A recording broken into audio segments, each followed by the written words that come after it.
Assalamualaikum warahmatullahi wabarakatuh. Perkenalkan, nama saya Nini Febriati. Saya di sini akan menjelaskan tentang konsolidasi, merger, dan akuisisi. Ekspansi atau perluasan usaha ini dapat dilakukan secara internal maupun eksternal. Ekspansi internal yaitu perluasan perusahaan yang dilakukan dengan investasi dari awal seperti mendirikan perusahaan baru atau memperluas perusahaan yang sudah ada. Sedangkan ekspansi eksternal yaitu perluasan perusahaan dengan menggabungkan kegiatan operasionalnya dengan perusahaan lain yang sudah ada, bisa melalui merger, konsolidasi, atau akuisisi.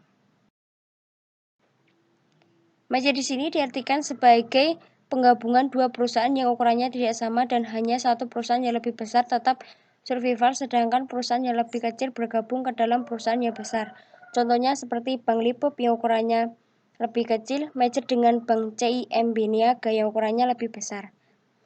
Konsolidasi di sini diartikan sebagai penggabungan dua perusahaan atau lebih yang ukurannya relatif sama menjadi satu perusahaan baru.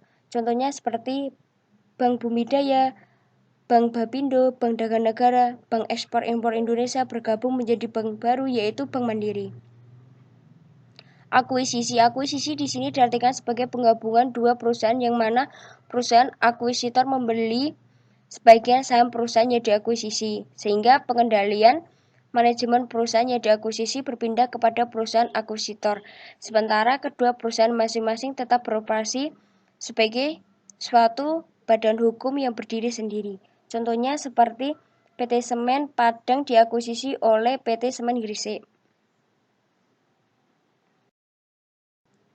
Penggabungan ditinjau dari terkaitan bidang usaha perusahaan yang bergabung dibedakan menjadi 3.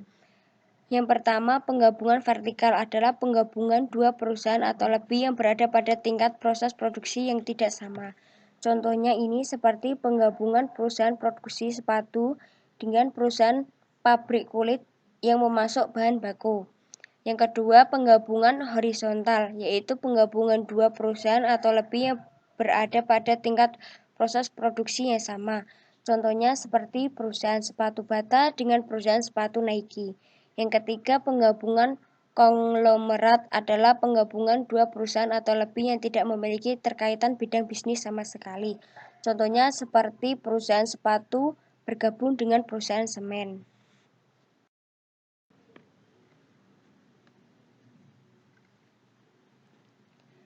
Cara melakukan penggabungan ini dapat dilakukan dengan pembelian aset atau saham perusahaan lain. Pembayaran ini dapat dilakukan secara tunai atau dengan saham. Apabila pembayaran dilakukan secara tunai, maka transaksi tersebut dikenakan pajak, yang berarti harus ada pengakuan laba atau ruginya. Apabila pembayaran dengan saham, maka tidak dikenakan pajak pada saat transaksi merger dilakukan. Pajak baru dikenakan ketika saham tersebut dijual oleh pemiliknya.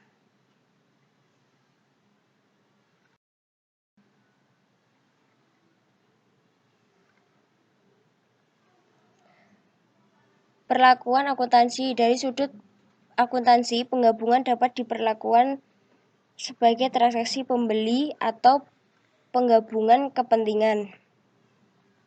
Jika diperlakukan sebagai transaksi pembelian, apabila perusahaan yang membeli membayar dengan harga lebih tinggi dari harga pasar aset atau saham, maka aset atau saham tersebut harus dicatat sebagai goodwill di neraca perusahaan yang membeli.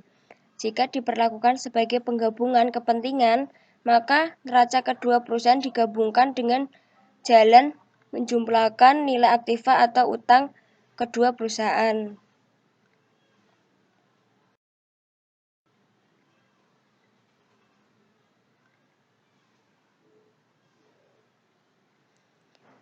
Adapun alasan penggabungan perusahaan. Perusahaan melakukan penggabungan ini dengan tujuan untuk menciptakan sinergi, untuk mencapai operasi yang ekonomis, untuk pertumbuhan, dan diversifikasi.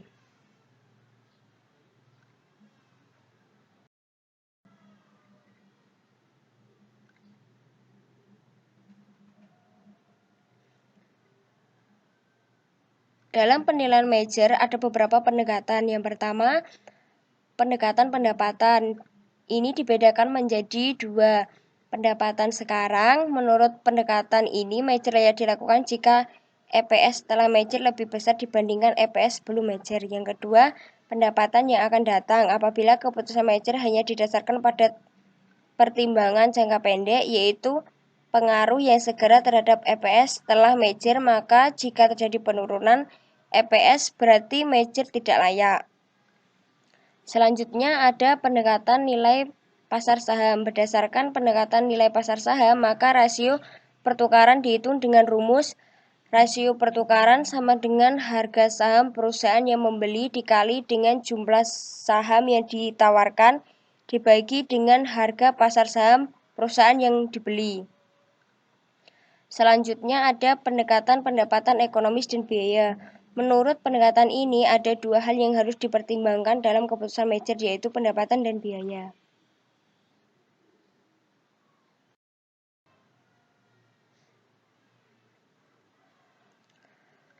Estimasi biaya merger. Besar kecilnya biaya merger tergantung bagaimana cara membiayai merger tersebut. Jika merger dibiayai dengan kas, maka apabila nilai pasar NV sama dengan nilai intrinsik PV, maka biaya merger cost sama dengan cash dikurangi PV perusahaan B. Apabila nilai pasar tidak sama dengan nilai intrinsik, maka biaya merger cost sama dengan cash dikurangi PV perusahaan B ditambah MV perusahaan B dikurangi PV perusahaan B. Nah, jika merger dibelanjai dengan saham, maka estimasi biaya merger lebih sulit dibandingkan dengan dibiayai kas, karena nilai saham perusahaan A dan B yang melakukan merger kemungkinan mengalami perubahan. Itu saja yang dapat saya sampaikan. Apabila ada salah kata, saya mohon maaf. Wassalamualaikum warahmatullahi wabarakatuh.